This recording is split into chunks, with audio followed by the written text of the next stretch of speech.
ਤੇ ਇਸ ਡੇਰੇ ਦੇ ਬਰਾਬਰ ਪਾਕਿਸਤਾਨ ਦੇ ਵਿੱਚ 75 ਸਾਲ ਮੇਰੀ ਉਮਰ ਹੋ ਗਈ ਹੈ, ਇਸ ਡੇਰੇ ਦੇ ਮੁਕਾਬਲੇ ਦਾ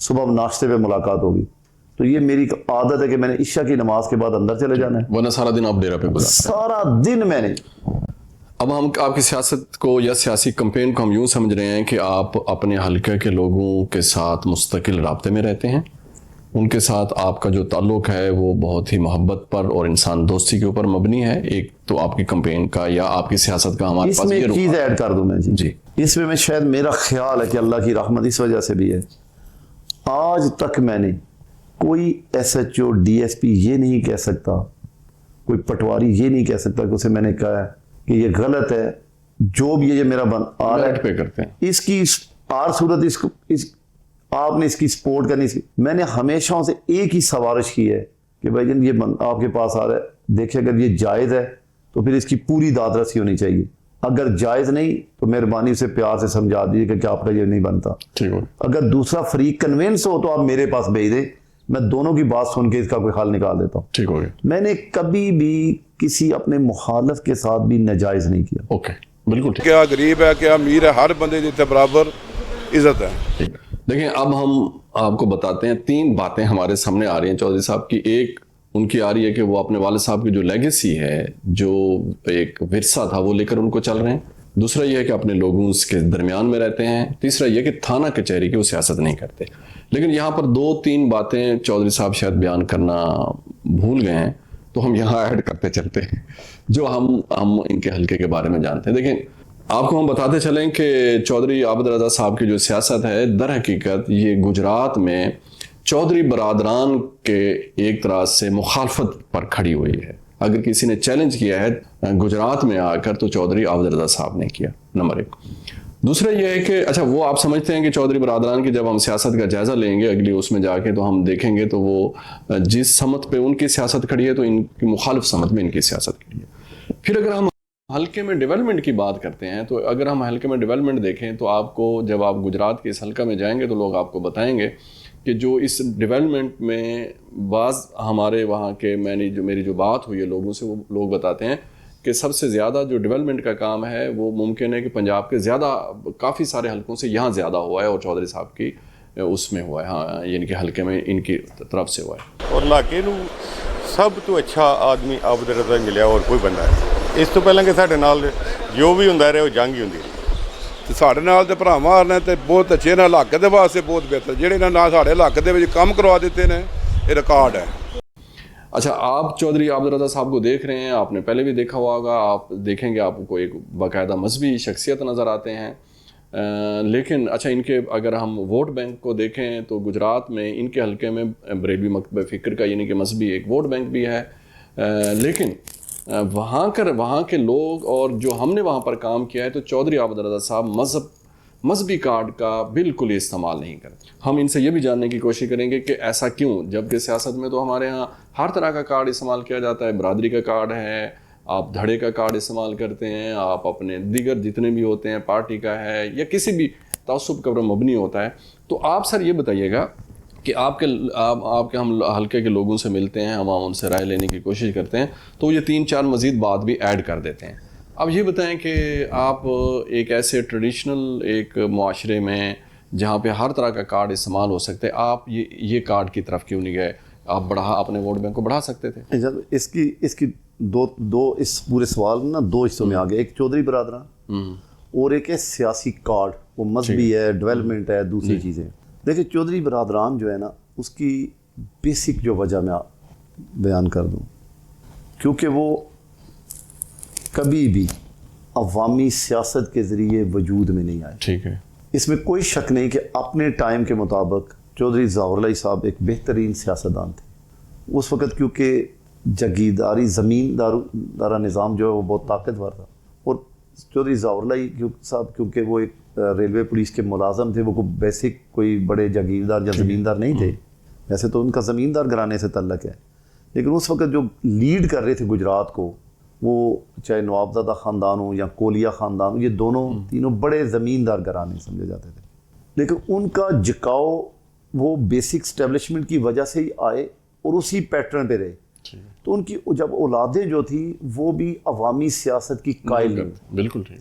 اب انہوں نے اپنی سیاست کو طاقتور بنانے کے لیے ایک تو کارڈ کھیلا ہمیشہ اسٹیبلشمنٹ کا، ایک دوسرا کھیلا زمینداروں کی نفسیات پہ جو دشمنیاں ہوتی ہیں دیہاتوں میں.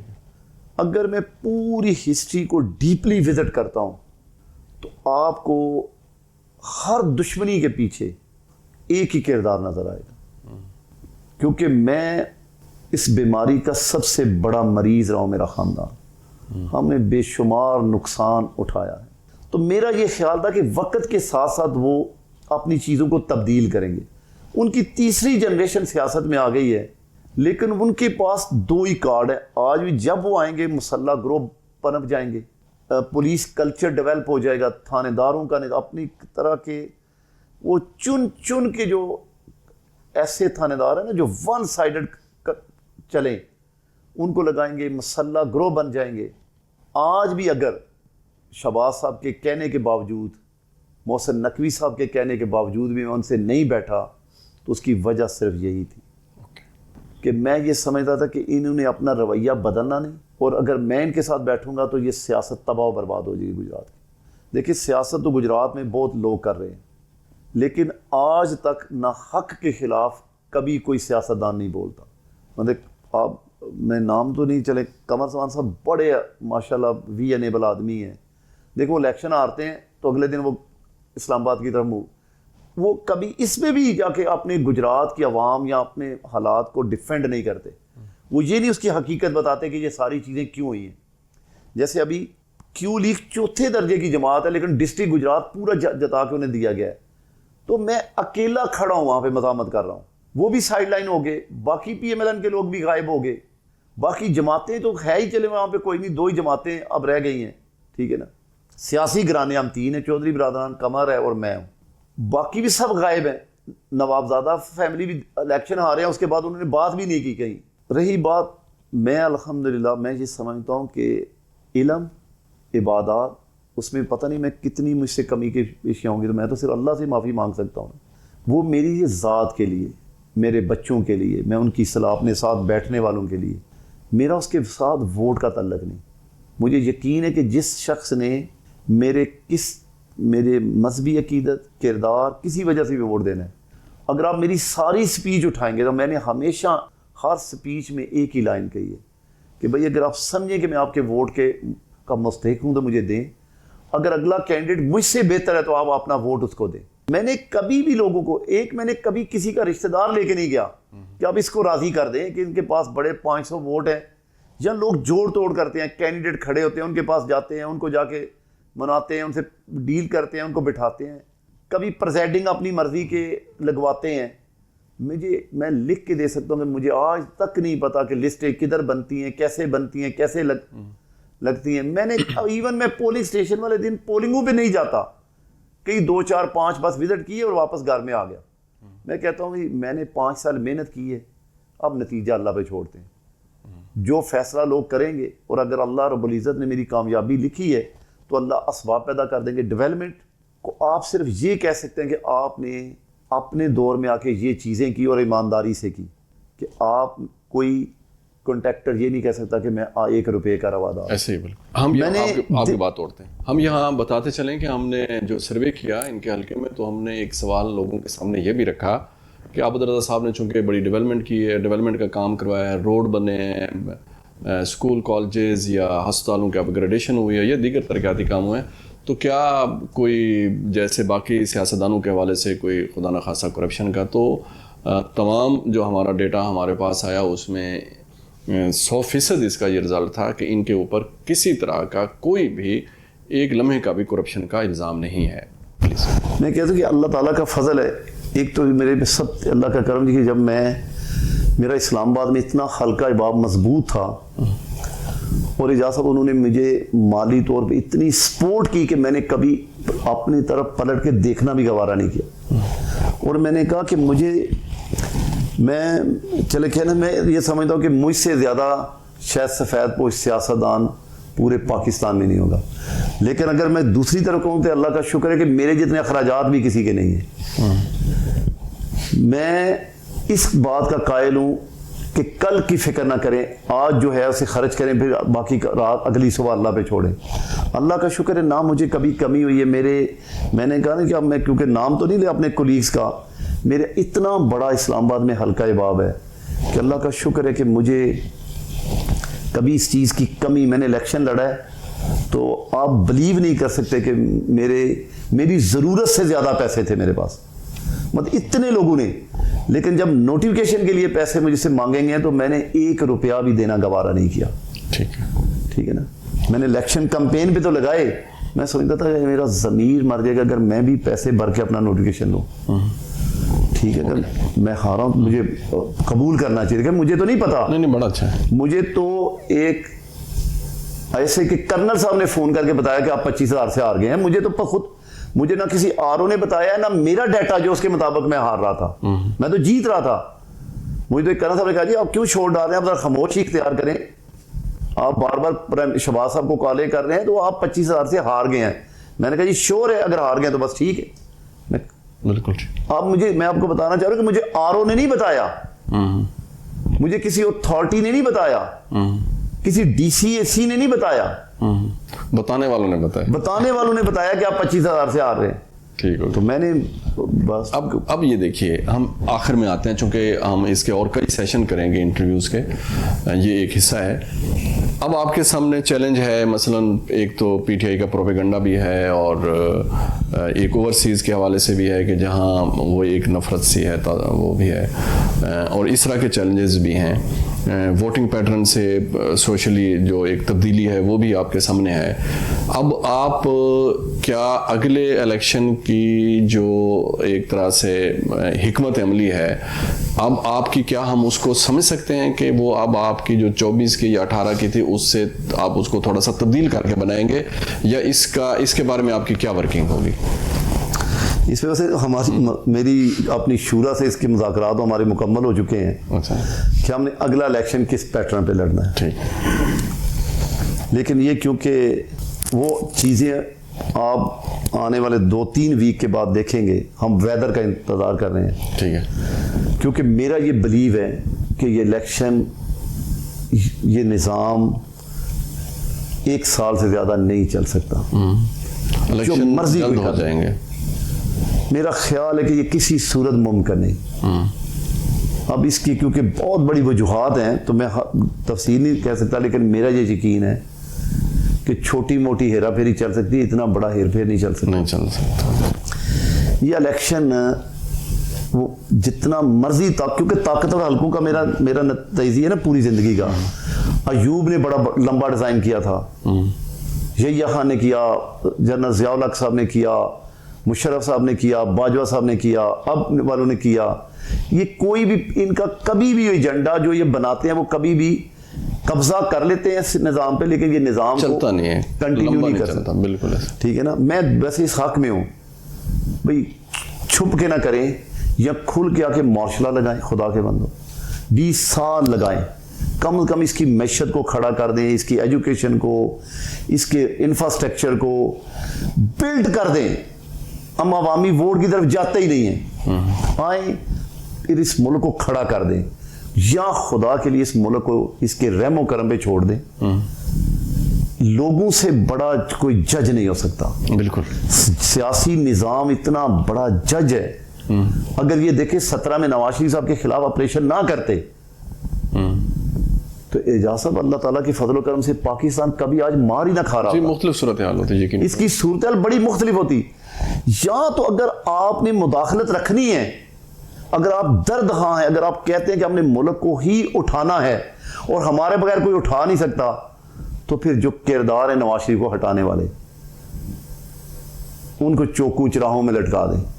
پھر آپ اقتدار, چاہے وام اقتدار عمران کو دے دے, لیکن اس وقت کی سازشوں کو جب وہ بات آتی ہے تو وہ کہتے ہیں باس, ایکس باس یا نیکسٹ باس. مطلب یہ جب تک آپ فرق نہیں نکالیں گے پاکستان آگے کھڑا نہیں. دیکھیے آپ نے جو پوچھا مجھ سے اگلے الیکشن کا, تو اس کے حوالے سے ہماری اپنی, میں کبھی لمحہ ضائع نہیں کرتا. میں اپنی مشاورت اپنے ڈرائیور سے لے کے اپنے اہل علم